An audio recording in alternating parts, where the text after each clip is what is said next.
मैं दिल्ली से ही हूँ। मैं संस्कृति स्कूल से अपनी स्कूलिंग कंप्लीट करने के बाद आईटी कानपुर में सिविल इंजीनियरिंग किया था और 2017 में ग्रेजुएट हुआ हूँ। उसके बाद मैंने आईआईएम अहमदाबाद से एमबीए किया और 2019 में पास आउट होने के बाद ही मैंने सिविल सर्विसेज एग्ज़ाम दिया और इस बार 21st रैंक आई है। मेरा पहला अटैम्प्ट था ये। और मेरी फैमिली के बारे में तो मेरे बोथ माय पेरेंट्स वो गवर्नमेंट सर्विस में ही है। मेरा एक भाई है वो पीएचडी कर रहा है।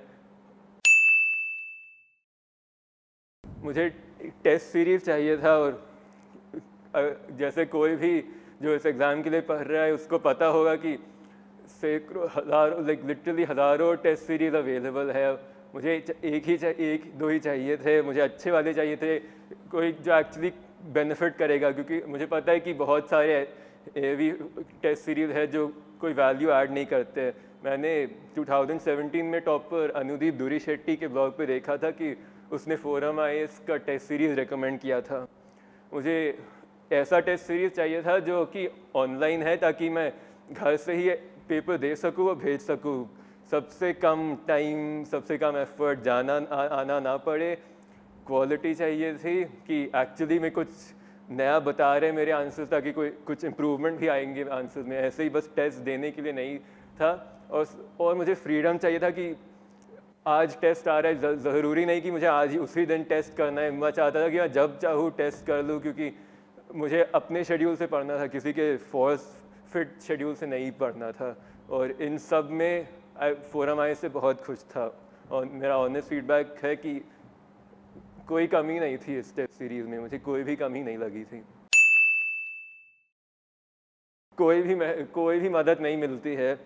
जो वहाँ पढ़ते हो, जो यहाँ आता है, उसका ओवरलैप है ही नहीं ऑलमोस्ट। मतलब एग्ज़ाम में नहीं है, बाद में हो या ना हो, लेकिन ऐसे एग्ज़ाम में मेहनत के अलावा कुछ और है ही नहीं। डिग्री कुछ भी हो, लेकिन घंटे लगाने पड़ेंगे, खुद से सोचना पड़ेगा कैसे एग्ज़ाम को अप्रोच करना है, खुद से मेहनत करनी पड़ेगी। कुछ भी कॉलेज हो, आईआईटी आईएम हो या हार्वर्ड, कुछ भी हो, लेकिन मेहनत के अलावा कुछ और होता नहीं है।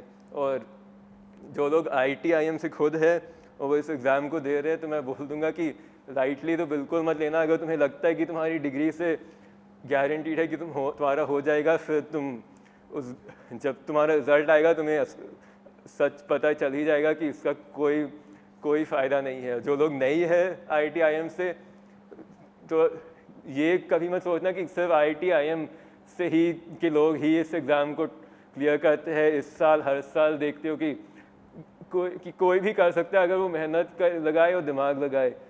डिग्री से कुछ फ़ायदा नहीं है। अगर तुम्हें लगता है कि तुम्हारी अच्छी डिग्री नहीं है और किसी की अच्छी डिग्री है तो वो एडवांटेज पे है, तुम अपने आप के लिए अननेसेसरी डिसएडवांटेज क्रिएट कर रहे हो ये मेंटल स्टिग्मा से।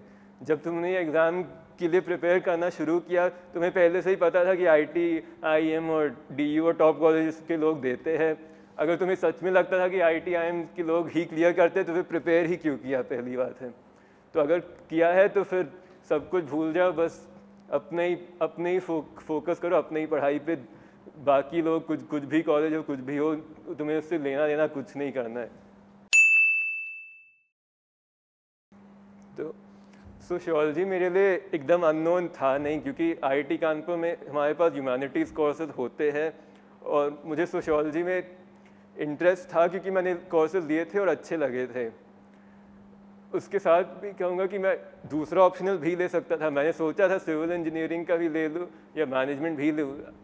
अल्टीमेटली मैं सोशियोलॉजी के साथ गया, क्योंकि इस एग्ज़ाम में तुम्हें सेम चीज़ दोबारा पढ़नी पड़ती है रिवाइज करने के लिए। मुझे सेम चीज़ फिर से पढ़ना नहीं था। कुछ एक बार सोशियोलॉजी, इसके बाद तो सोशियोलॉजी पढ़ने का मौका प्रॉब्लम मिलेगा नहीं मुझे। तो आई थॉट कुछ कर रहा हूँ, कुछ नया सब्जेक्ट भी ले लूँगा। Plus I guess score to some extent कुछ मैटर करता है, लेकिन आई न्यू कि अगर तुम ढंग से प्रिपेयर करते हो तो सब्जेक्ट जो भी हो क्लियर तो कर लोगे। इतना ऐसा कुछ नहीं है कि ये ऑप्शनल ले लिया तो इस ऑप्शनल की वजह से ही नहीं क्लियर हुआ। तो आई थॉट नया सब्जेक्ट भी ले लूँगा और आई न्यू नया सब्जेक्ट ले लूँगा, कुछ नया सीख भी लूँगा। और आई न्यू कि ऑप्शनल जो भी लूँगा आई न्यू कि होगा या ना होगा उससे मेरा चॉइस ऑफ ऑप्शनल का ज़्यादा रोल नहीं होगा।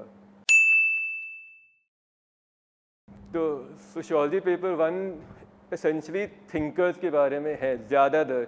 एक टॉपिक है सोशियोलॉजी 1 जिसमें थिंकर्स के नाम है, लेकिन अगर तुम्हारा ऑप्शनल सोशियोलॉजी है, होपफुली तुमने रियलाइज़ कर लिया होगा कि आधे से ज़्यादा पेपर सोशियोलॉजी 1 का थिंकर्स के बारे में ही है। पॉइंट इज कि sociology I guess optional in general में कंटेंट सबका मोर और लेस सेम होता है। वही बुक्स होती है, इग्नू नोट्स, NCERTs, हारालम्बोस, और मैंने previous year topper Nitin Sangwan के नोट से भी देखा था, लेकिन वो ज़्यादा पेपर 2 का था।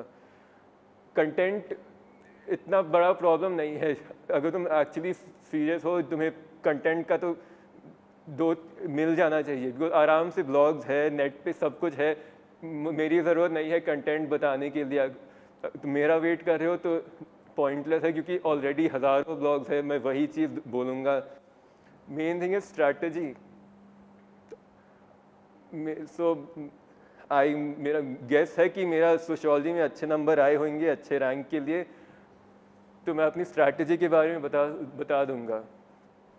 सोशियोलॉजी और GS का पेपर में कंटेंट बहुत सिमिलर है, feminism, marginalize section, in fact same similar answer दोनों ही पेपर में लिख सकते हो। लेकिन सोशियोलॉजी में फिर ऑप्शनल में फ़र्क क्या है? फ़र्क है कि थिंकर्स, जब मैं क्वेश्चन देखता था मैं ये नहीं सोचता था कि what do you think about deviance या डोमेस्टिक वायलेंस। क्वेश्चन ऐसे पढ़ता था what do sociologist think about deviance या डोमेस्टिक वायलेंस। पॉइंट था कि जितने भी थिंकर हैं उनके नाम फेंकने होते थे क्वेश्चन में। कहीं से भी अपना मेरा खुद का जो सोच है उसमें एग्जामिनर इतना इंटरेस्टेड नहीं है, सोशियोलॉजिस्ट क्या सोचते हैं उसमें ज़्यादा फोकस था। और तुम्हें ये भी इसके लिए तुम्हें अपने थिंकर्स को कनेक्ट करने होते हैं। क्वेश्चन रिलीजन पे आता है तो ये नहीं कि एक तो अगर तुमने पढ़ा है तुम कनेक्ट आराम से कर लोगे। मैक्स वेबर क्या बोलता है रिलीजन के बारे में कि religion is not always static, it can be dynamic. Karl Marx क्या बोलता है कि religion is like the opium of the masses. Emile Durkheim क्या बोलता है, रॉबर्ट मैलिनोव्स्की क्या बोलता है। तो ये नहीं कि एक थिंकर पढ़ लिया काम हो गया। पढ़ने के बाद थोड़ा ब्रेन में चलाओ, जो भी क्वेश्चन आएगा इंटरकनेक्ट आराम से वही करना है, सारे थिंकर्स को एक साथ लाना है। अगर कार्ल मार्क्स पे क्वेश्चन आ गया तो उसका क्रिटिसिज्म में मैक्स वेबर काम आ जाता है, उसके क्रिटिसिज्म में फंक्शनलिस्ट काम आ जाते हैं। सारे थिंकर्स को एक साथ कनेक्ट कर दो एंड अच्छा स्कोर मिल जाएगा। कंटेंट इज़ इतना बड़ा प्रॉब्लम नहीं होना चाहिए। अगर सीरियस हो कंटेंट तुम्हें मिल जाएगा आराम से। सबके पास ऑलमोस्ट सेम कंटेंट है, बस रेलेवेंस और थिंकर्स ही लाना होता है। सोशियोलॉजी पेपर 2 थोड़ा ज़्यादा आई वुड से टाइम लगाता है पढ़ने में और थोड़ा ट्रिकी होता है, क्योंकि क्वेश्चंस उल्टे सीधे से आते हैं। टेररिज्म और इकोलॉजी, सोशियोलॉजी में इतना कनेक्शन मतलब दिखता नहीं है, लेकिन यहाँ भी वही है, थिंकर्स लाने होते हैं। क्वेश्चंस आर नॉट कि तुम क्या सोचते हो, क्वेश्चन आर सोशियोलॉजिस्ट क्या सोचते हैं। मैं इसी एंगल से हर क्वेश्चन को अप्रोच करता था। और नए एक तो थिंकर्स हो गए और एक एग्जाम्पल हो गए। एग्जाम्पल्स तुम्हें करंट अफेयर्स से मिल जाते हैं। अगर वुमेन या यूथ पे आता है तो ग्रेटा थनबर्ग एग्जाम्पल है। ये सिर्फ हेडलाइन नहीं होते, सारे एग्जाम्पल अपने आप को कनेक्ट कर सकते हो। सो एक थिंकर्स होंगे, एग्जाम्पल्स होंगे, और आंसर राइटिंग सोशियोलॉजी का और GS का मैं एग्जैक्ट सेम करता था। क्लियर स्ट्रक्चर, इंट्रो, हेडिंग्स मतलब आंसर को ब्रेक करो, इंट्रोडक्शन, देन एनालिसिस हो सकता है पॉजिटिव क्या नेगेटिव है, बेसिकली दूसरे सोशियोलॉजिस्ट क्या बोलते हैं। एज वाइड और डेप्थ कम रखना है। मोर पॉइंट्स इज बेटर होता है। छोटे पॉइंट्स और ज़्यादा पॉइंट्स, वही लाइक GS में भी सोशियोलॉजी में भी ज़्यादा पॉइंट्स ही लिखने होते हैं। एक बड़ा पॉइंट लिखा तो उसके लिए मार्क्स कम मिलेंगे, 5 छोटे पॉइंट्स लिखे उसके लिए मार्क्स ज़्यादा मिलते हैं।